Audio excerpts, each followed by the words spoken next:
Savotta kamp matı. Savotta'nın çantasını satın aldıktan sonra, daha doğrusu ürün gamıyla tanıştıktan sonra bu matın benim için çok uygun olduğunu düşündüm. Bunu düşünmemin sebeplerinden başta geleni, ben normalde orman zemininde ayrıca altında bir şey olmadan uyumayı ya da bir şekilde kamp yapmayı çok seviyorum. Böyle olduğu zaman aslında dayanıklı bir mata ihtiyacım var. Altına bir şey sermek istemediğim zaman. İşte araştırırken karşıma çıkan matlardan bir tanesi de buydu. O dayanıklılığı gösteren. Savotta'nın matı aşağı yukarı 2.10'a 1 metre. Ama bu 2.10'a 1 metreyi sağlayan kısım aslında ekler. Biraz sonra göstereceğim. Normalde matın genişliği 50 santim. Ama sağında ve solunda 25 santimlik kulaklar var. Matın normal uzunluğu 1.90 ama onun altında bir 20 santimlik yine benzer bir kulak var. Ve bunlar sizi kampta cidden çok ama çok rahatlatıyor. Çünkü bir şeylerin üstüne basmak istemiyorsunuz. Doğrudan matın üstüne de basmak istemiyorsunuz. Kolay temizlenen bir yapı istiyorsunuz. İşte o yanlardaki kulak tabir ettiğim şeyler gerçekten çok avantajlı hale gelebiliyor.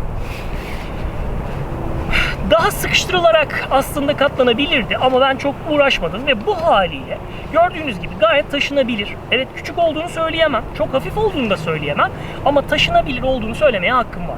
Bir çantanın altına ya da üstüne rahatlıkla koyabilir ya da XL gibi çok büyük bir çantanız varsa, Savotta Jacare XL'i kastediyorum, içine bile koyabilirsiniz. Ben genelde çantanın içine çok bir şey koymadığım için onun içine bir şeyleri sayıp koyuyorum. Ayrıca biraz önce bahsettiğim o kulakların ciddi anlamda benim için bir kullanım avantajı daha var. Ama onu sonra bırakalım. Şimdi önce ölçülerine ve ağırlığına bakalım. Katlanmış haliyle Savotta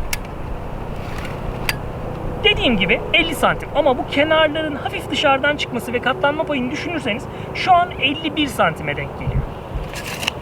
Çap açısından bakarsanız 19 santim. Daha iyi katlasaydım belki en fazla 18'e indirebilecektim ama daha da fazla inmeyecektir. Dahili olan şurada görmüş olduğunuz kayışlar sayesinde onu ayrıca bir şeyle sabitlemek zorunda kalmıyorum ki bence çok iyi düşünülmüş bir şey bu. Onu açtığım zaman karşınıza böyle bir yapı geliyor. Şimdi burası gerçekten çok mantıklı çünkü kaymayan bir yapı. İster altınıza alın, ister siz onun üstünde oyun, önemli değil. Ama bazen ben kamp yaparken eğer bir yerin manzarası çok hoşuma gider, çok içime sinerse oranın biraz eğimli olmasına katlanabiliyorum. Ama bugüne kadar kullandığım çeşitli matlar arasında özellikle şişme matlarda bayağı bildiğiniz üstünden kayıp gidiyorsunuz. İşte şu kaymayan yapı gerçekten bir avantaj sağlıyor. Ve dayanıklı mı derseniz benim güzel kızım Çöreğin şurada belki görebilirsiniz izleri var.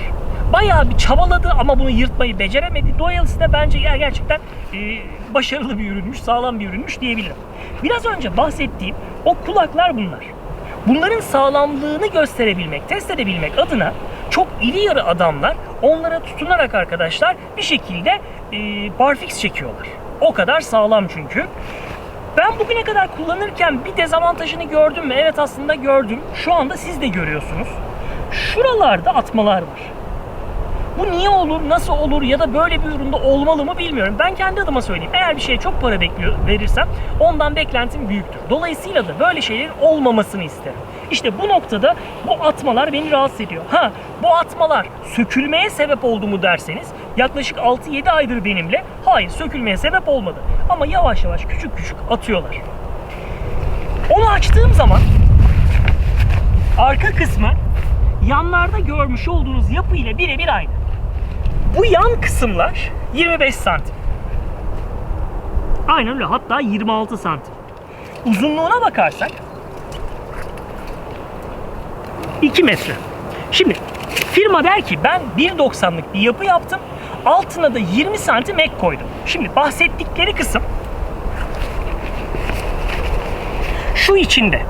Bu içindeki yapı aslında çok sabit değil. Aşağı yukarı bir miktar oynuyor. Dolayısıyla da benim kullanımımdan dolayı bu içindeki yapı yukarı doğru kaymış. Bu arada 1.2 milimden, pardon 1 santim 2 milimlik bir yapı bu. R değerini bulamadım. Ne kendi sitesinde var ne forumlarda bulabildim. Dolayısıyla da yalıtkanlık anlamında ne kadar başarılı bilmiyorum. Ama şunu söyleyebilirim. Bugüne kadar sahip olduğum matlar içinde neredeyse en iyi yalıtım sağlayan mat bu. Diğer matlarım, özellikle şişme matlar dezavantajlıdır, kabul ediyorum, ama onların da taşımak gibi avantajları vardır, kabul. Ama rulo matlar noktasında da 1.2 santim olduğu halde bu kadar iyi yalıtım sağlaması benim adıma şaşırtıcı. Ben ondan bu anlamda çok memnunum. Tekrar katlamak istediğiniz zaman şurada görmüş olduğunuz yapılar size yardımcı oluyor. Ayrıca bir şey kullanmak zorunda kalmıyorsunuz.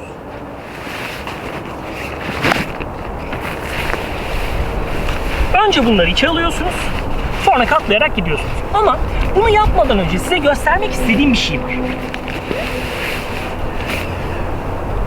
Bu matın yanlarındaki bu kulakçıklar size bir kullanım noktasında daha avantaj sağlayabilir. O da ne? Ben onu öyle kullanıyorum genellikle. Dolayısıyla da çok memnunum. Kendime ait olan özellikle Carintia'nın böyle hacimli olan uyku tulumlarını, ki çok sık kullanmam ama kullandığım zaman kendi beklerine sokmuyorum, çantalarına sokmuyorum. Onları bunun üstüne olduğu gibi yayıyorum. Ondan sonra iki taraftan bunu katlıyorum. İçinde kalıyor. Ve sonra katlıyorum. Evet, toplamda rulo haline geldiğinde kalın oluyor ama nihayetinde gittiğim yerde hiç uğraşmadan açıp serdiğim anda inanılmaz bir avantaj sağlıyor. Aklımda şöyle bir proje var. Bilmiyorum yapar mıyım ama bu kenarlardaki atmalar beni rahatsız ediyor. Ve bu firmaya bunu yakıştırmıyorum, yine söylediğim gibi. Ama sonuç bunun benim kullanımımla birleştiği zaman bir çözümü var galiba. Yapmayı düşündüğüm şey şu.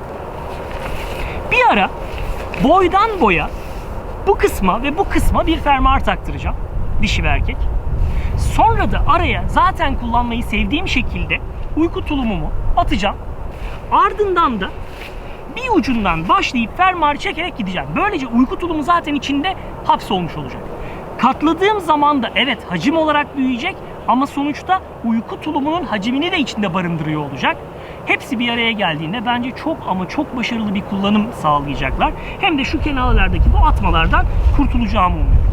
Dediğim gibi bence sağlam, yalıtım anlamında çok iyi, iyi düşünülmüş, ufak tefek bence defoları olan ama kullanım noktasında artılar barındıran çok iyi bir mat. Ben ondan çok memnunum ve gönül rahatlığıyla, eğer bir rulo mat kullanmak istiyorsanız, çok sağlam olsun istiyorsanız, yüzeydeki şeylerle buluştuğu zaman delinsin, zarar görmesin, delinmesin, zarar görmesin istiyorsanız, hepsi bir araya geldiğinde kesinlikle gözüm kapalı tavsiye edebilirim bu matı. Bence Savot'ta kenarlar hariç iyi iş çıkarmış diyebilirim. Boyutları noktasında tatminkar olan bu mat acaba kaç gram? Bakalım beraber. Çok hafif bir mat olmadığını söyleyebilirim ama sağlamlığı düşünüldüğünde ben en azından buna katlanmakta hiç rahatsız olmuyorum. Neredeyse tam 1 kiloluk bir mattan bahsediyoruz arkadaşlar. Alternatifleri ondan biraz daha hafif kabul ediyorum ama hem yalıtım noktasında hem de sağlamlık noktasındaki artıları düşünüldüğünde benim için sorun değil.